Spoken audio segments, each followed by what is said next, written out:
Hello， 大家好，我是 Jenna， 欢迎来到我频道。今天来和大家做一个，应该是2个包包的开箱，都是我长草蛮久的包，都是那种 quiet luxury 静奢品牌，款式呢都是比较简单低调的，但都是具有一定知名度的品牌和款式了。不过我从来没有见过实物，我也不确定我有多喜欢它们。那今天就和大家一起来做一个开箱，看看第一印象如何。那我们就马上开始吧。哒哒。这2只包呢，都是我在 Net-a-Porter 上购买的。Net-a-Porter 呢，是我经常购物的电商平台之一。上个视频刚跟大家分享过 Net-a-Porter 上那个超值美妆套组，我觉得他们家选品呢都是很时髦、很有品味的。像这么多电商平台 newsletter 我都有订阅，但只有 Net-a-Porter 的我会认真打开看。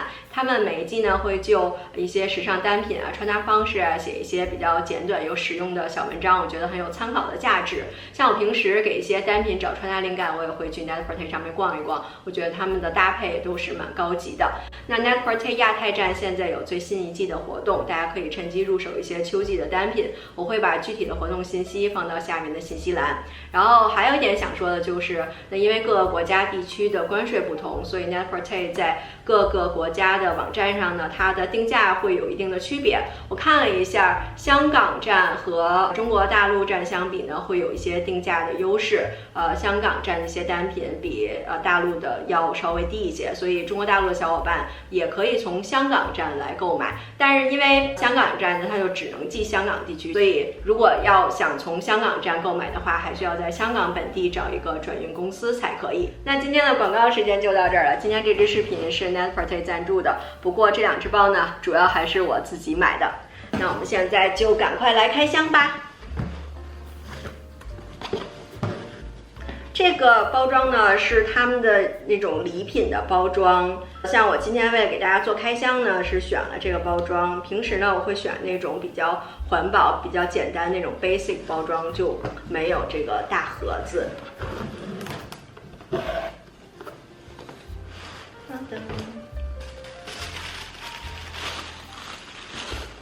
2只包包，一只是比较小的，一只呢是一个大包。我们先来看哪个？先来看小的好不好？先来看这只小包，来自这个品牌 Savat。Savat 大概是2020年左右创立的品牌，但一经推出呢就还蛮受欢迎的。他们的创始人呢之前在 The Row 还有 Kate 都担任过设计师，所以 Savat 包包呢都是非常简洁的款式。那来看一下我这次买的是哪款呢？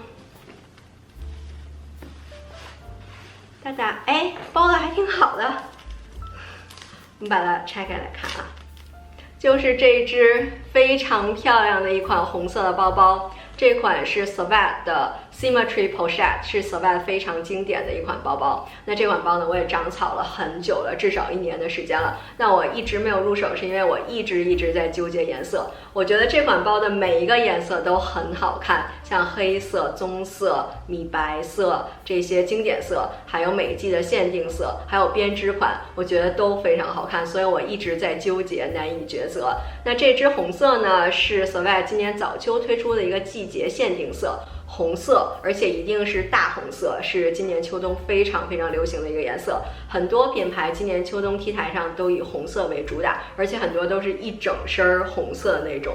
我觉得穿一整身红色还是比较有挑战性，买一个红色的包包来点缀搭配一下还是不错的。而且我一直想再入一个红色的小包，我现在衣柜里唯一一个红色的就是大红色的包，应该就是 Celine 那款 Classic Box。那只包呢，我嫌它太大了，之前也吐槽过，所以我一直想再入一个比较小一点的。我觉得这只的大小呢就比较刚好，而且这个红色呢也是蛮正的一个红色，是那种1年4季都可以用的红色。这个红色是比较亮一点，看着比较活泼一点，而且它搭配的是银扣，看上去呢就非常的清爽。这款包呢是这种手拎手拿包，只有上面一个手柄，没有肩带，是这种非常简洁优雅的款式。那这个包型加上它的大小颜色，我觉得也很适合去宴会啊、聚会啊，这样拎着当做一个手拿包，非常吸睛的一款。那这款包一直被视作是爱马仕 Mini Kelly 1代，就是 Kelly Pochette 一个平替。我觉得不管是不是平替吧，这个包就是我一直很喜欢那种款式，这种方方正正的包型就是我喜欢的。然后上面的线条呢非常的简洁，那最核心的亮点呢就是中间的这个包扣非常的精致，它是这样给它横过来就可以打开了。那这只包呢是 Made in Italy， 它是牛皮的，然后做工啊什么的也都蛮不错的。底部是这样的，打开之后呢，这只包打开里边是这样的，空间还是蛮大的，没有再分层，只有这样一个小小的内袋。然后里边呢也都是牛皮的，它内里是这种光滑的牛皮，然后外面的这个牛皮呢是带荔枝纹路的。我去拿了一些日常出门经常带的东西给大家看一下容量。首先是手机 iPhone 13 Pro， 然后卡包、钥匙包，那这3个就可以并排放在一起，后面还有一些空间。然后补妆的气垫儿，还有口红。口红你看这样竖着放进去，上面还多出来一块，还有护手霜。可以躺在后面，你看装这些东西还有蛮多空间的。不过背这种包的场合，我觉得也不用装太多东西吧，这个空间非常足够了。这款 Savage 的 Symmetry Pochette 我非常非常喜欢，这个款式、大小、颜色我觉得很好看。但我现在其实还有一点点小纠结的，还是它的颜色，因为这个红色虽然好看，但总觉得还是那种基础色，像黑色、棕色、米色等等那些颜色呢，会更加的百搭实用。但这个红色也蛮好看，像我现在搭黑色，下面是牛仔裤，也很好看啊，和后面沙发的这个灰色、白色，甚至和这个绿色搭在一起也是很好看，很吸睛。所以我最后应该还是会留下这个红色，同时呢可能还会入手这款包的其他颜色，我真的非常喜欢这款小包。唯一的点不足可能就是手提包没有那么的方便，不带肩带的话。不过这个款式我真的很喜欢。那如果大家对这个款式还有它的颜色有什么想法或者建议，欢迎留言给我。然后我们一起来看接下来这只包包。这款包呢是来自 The Road， 他们的 logo 在这里，连防尘袋上的 logo 都如此的低调。那 The Road 呢是这2年非常火的品牌，我今年春季入了2只水桶包，非常非常喜欢，而且利用率特别的高，无论是上班还是周末出门都爱背那只。所以呢最近也对 The Road 的其他包款呢非常的感兴趣。那我这次入的是哪一只呢？又是包的非常好，是这一款，就是这一只了。The Road 的这款 Margot Bag 是 The Road 家非常非常经典的一个包款。这个包型的设计呢也是非常简单，同时呢又很随性的感觉。那这款呢是 The Road 最新一季出的一个新的尺寸。那这款 Margot Bag 之前有10、15、17，应该是有这3个尺寸。那我之前呢在纠结的是15，10我觉得有一点太小了，17呢又太大，但15我感觉也是蛮大的。那这个呢是这一季最新推出的一个12的尺寸，我觉得这个尺寸应该是刚刚好，所以就买回来试试看。我现在把这只包里面的填充都拿掉了，就是这样的一个样子，很简约大气的设计。除了这个皮带扣之外，没有其他的装饰。然后 logo 呢，也只是在这边有一个小小的 The Road。那这款包整体也是蛮慵懒的一个感觉，它的皮质非常柔软，它是牛皮的，是那种马鞍皮，所以光泽感也是非常的漂亮。而且这只包对于这种大包来说，自重算是比较轻的。一个是这种马鞍皮，它相对比较轻一些；再有呢，就是这只包除了两边这个皮带扣，还有底部有4个钉之外呢，没有其他的五金，所以整体是比较轻一些。那这个包呢，我选的是深棕色，是今年秋冬的一个颜色，我觉得配上这个皮质呢，显得非常的高级。那这款包的手柄呢，可以这样手拎，或者挎在胳膊上。我觉得挎在腋下的话有点局促了，不是很舒服，应该不会这么背。另外这款包也配有一条肩带，一会儿可以装上给大家看一下上身的效果。Margot 这款包呢，之前的几个 size。10是有肩带的，然后15和17是没有肩带的。那这次这款12呢，也是配了一条肩带。那这款包的里边呢是长这样，没有分层，是比较大的一个空间。下半部分是布的，然后上面这一块呢是皮质的。然后内里呢有2个内袋，然后这边这一侧有一个带拉链的口袋。然后这个包看上去容量蛮大的，但它是一个梯形的形状，下面宽，上面窄，而且上面有2条皮带扣，扣上之后，这个开口两侧是往里收的，所以开口这儿呢是比较小一点的，而且开口这儿没有拉链，也没有扣子，就不能封上口。它中间呢有一个搭扣，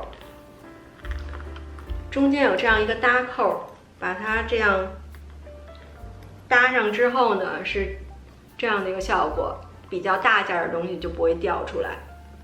当然，这个皮带扣呢是可以拆开的，这个皮带扣就只有一个孔，就不能调节它的长短，但是可以把它打开，这样可以把它打开，这样开口这儿呢就更加宽松一点。但是从美观性来讲，肯定还是把这2个皮带扣扣上更好看。这个包属于蛮大的包型了，我觉得就没有必要像小包那样给大家看容量了。那就大家关心的，像这种大包背去上班，能不能放电脑，能不能放文件，来给大家看一下。纸是比这个包要大的，所以如果放文件的话，这个包是放不下的。所以13寸的电脑肯定也是放不下。我把我的 iPad 拿来了，这个是第7代，长度大概是10英寸，然后可以这样斜着放进去，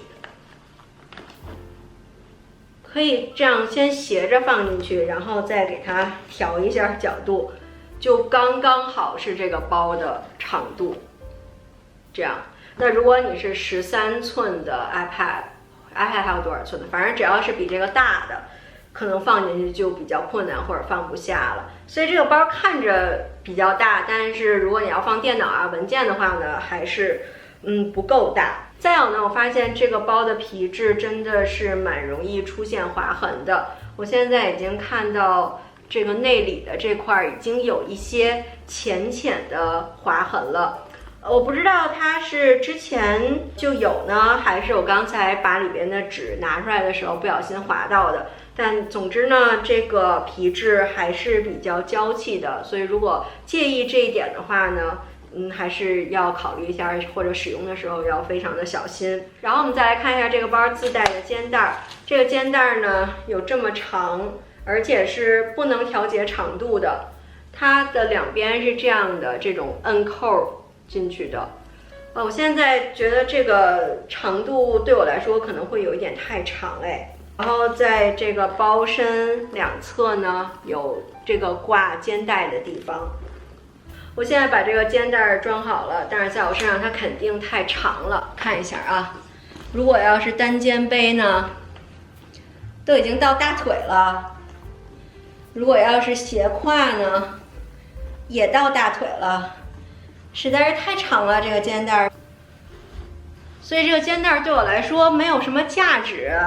虽然肩背可能会稍微轻松一些，但是太丑了。总之，这款 Theroux 的 Margot Bag 这个12的尺寸我没有很喜欢。虽然它的设计简约、低调、奢华，或者今年秋冬非常时髦的款式，但是对于我来说呢，首先它可能不太实用。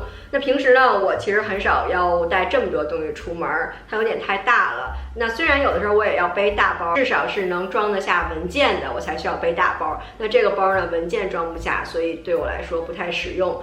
第二呢，就是这个皮质有点太娇气了。这么一会儿，我已经看到有好几处浅浅的划痕了，我也没注意这个划痕是一开始就有的，还是我刚才在试背过程中产生的。那第三呢，就是这个肩带太长了，而且这只包的价格呢是4890美金税前，税后要5000多美金。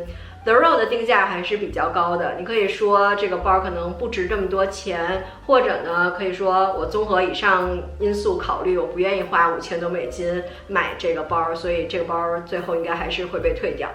以上就是今天和大家开箱分享的2只包包啦，希望对你有帮助。喜欢这支视频，请给我点个赞，然后也别忘了关注我的频道。那我们下期视频再见，拜拜。